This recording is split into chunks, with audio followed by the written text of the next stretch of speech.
Bonjour tout le monde. Dans cette vidéo, nous allons utiliser deux méthodes pour résoudre ce problème.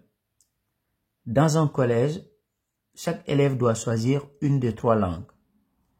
3 élèves sur 5 ont choisi allemand, 3 élèves sur 10 ont choisi espagnol et 72 élèves ont choisi italien.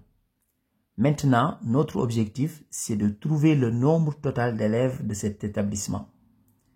Ici, dans la première méthode, nous allons résoudre une équation et dans la deuxième méthode, nous allons travailler sur les proportions. Commençons d'abord par la première méthode. Donc ici, nous pouvons appeler x le nombre d'élèves de cet établissement. Donc x, le nombre d'élèves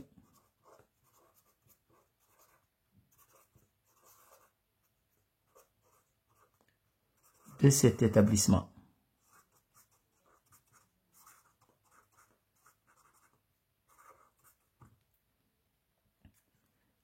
On sait que 3 élèves sur 5 ont choisi allemand. C'est-à-dire ici, 3/5 de l'effectif total. C'est-à-dire, tout simplement, 3/5 de x. Parce que ici, l'effectif total de l'établissement, c'est x. Donc, 3 élèves sur 5 ont choisi allemand. Ça veut dire que c'est 3/5 de x.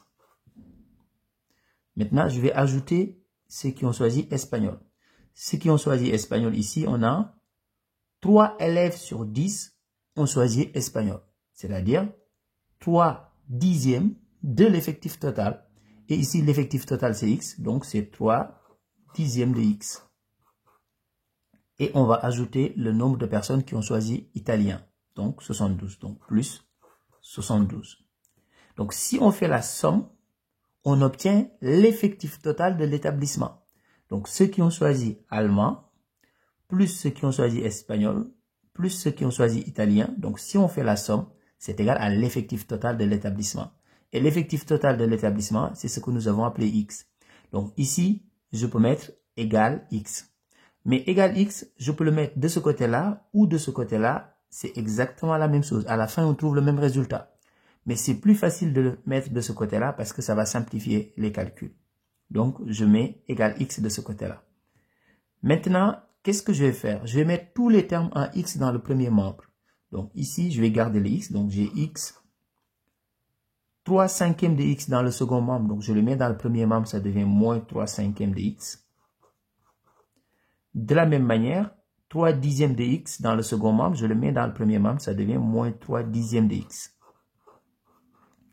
Comme ça, dans le second membre, il ne me reste que 72. Ici, dans le premier membre, je dois réduire au même dénominateur. 10, c'est un multiple de 5. Donc, on peut garder 10 comme dénominateur commun. Ce qui veut dire que ici, je vais faire 5 fois combien est égal à 10? C'est 5 fois 2. Donc, je multiplie ici par 2 et je multiplie ici par 2 aussi. On ne change pas une fraction si on multiplie le numérateur et le dénominateur par un même nombre non nul. Donc ici, j'ai multiplié le numérateur et le dénominateur par 2. Cela me permet d'avoir 10 comme dénominateur. Et ici, j'ai x. Mais comme le dénominateur commun, ça va être 10, donc devant les x, je vais marquer tout simplement 10 sur 10. Parce que 10 divisé par 10, c'est égal à 1. Et 1 fois x, c'est égal à x. Mais moi, cela me permet d'avoir exactement le même dénominateur ici. Donc ici, j'aurai le même dénominateur qui est tout simplement égal à 10 partout. Donc, je garde ce dénominateur commun qui est 10. Donc ici, le dénominateur c'est 10. 5 fois 2 c'est 10. Et ici aussi c'est 10. Donc, le dénominateur commun c'est 10.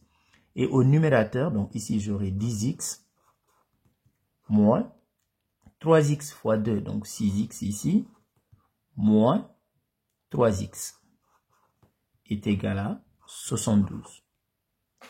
Donc, je vais continuer ici sur le côté. Je vais calculer le numérateur. Donc, 10x moins 6x moins 3x. Donc, c'est égal à 1x. Mais 1x, c'est la même chose que x.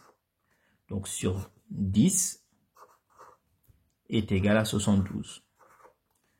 X sur 10 est égal à 72. Donc, si on applique l'égalité des produits en croix, cela veut dire tout simplement que x est égal à 72 fois 10. X est égal à, donc 72 fois 10, c'est égal à 720. Cela veut dire que l'effectif total de cet établissement, c'est 720 élèves. Donc ça, c'est pour la première méthode. Maintenant, passons à la deuxième méthode. Donc ici, à la deuxième méthode, nous allons travailler sur les proportions tout simplement. Donc ici, on a 3/5 des élèves qui ont choisi allemand. Donc, la proportion d'élèves qui ont choisi allemand, c'est 3/5. Je vais ajouter la proportion d'élèves qui ont choisi espagnol. Donc, 3/10 des élèves ont choisi espagnol. Donc, 3/10. Donc, pour l'instant, je vais calculer tout simplement ces deux termes. Donc, ici, je dois réduire au même dénominateur comme dans la première méthode. Donc, ici, je fais x2. Et là aussi, je fais x2. Donc, ce qui veut dire tout simplement que 3 fois 2, c'est égal à 6 sur 5 fois 2, 10, plus 3/10. Donc, si je fais le calcul, donc, je fais la somme des numérateurs et je garde le même dénominateur. Donc, 10, 6 plus 3, c'est égal à 9. Maintenant, qu'est-ce que cela veut dire? Cela veut dire tout simplement que si je prends tous les élèves qui ont choisi allemand et que j'ajoute tous les élèves qui ont choisi espagnol, ce groupe représente les 9/10 des élèves de l'établissement. Donc, ceux qui font allemand plus ceux qui font espagnol, ce groupe représente 9/10 de l'ensemble des élèves de l'établissement.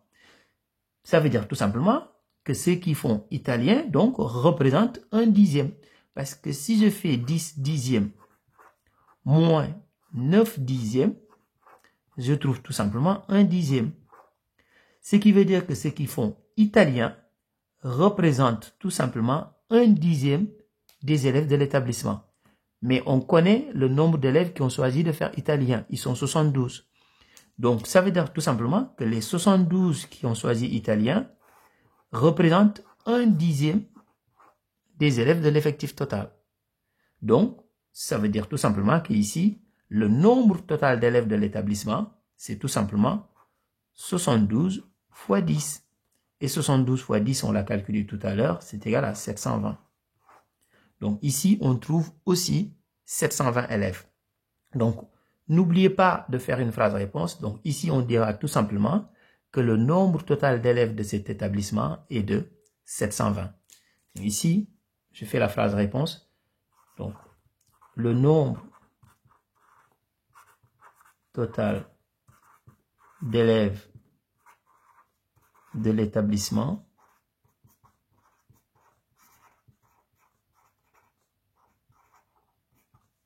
est, donc ici, 720. Donc, il y a 720 élèves dans cet établissement. Au revoir.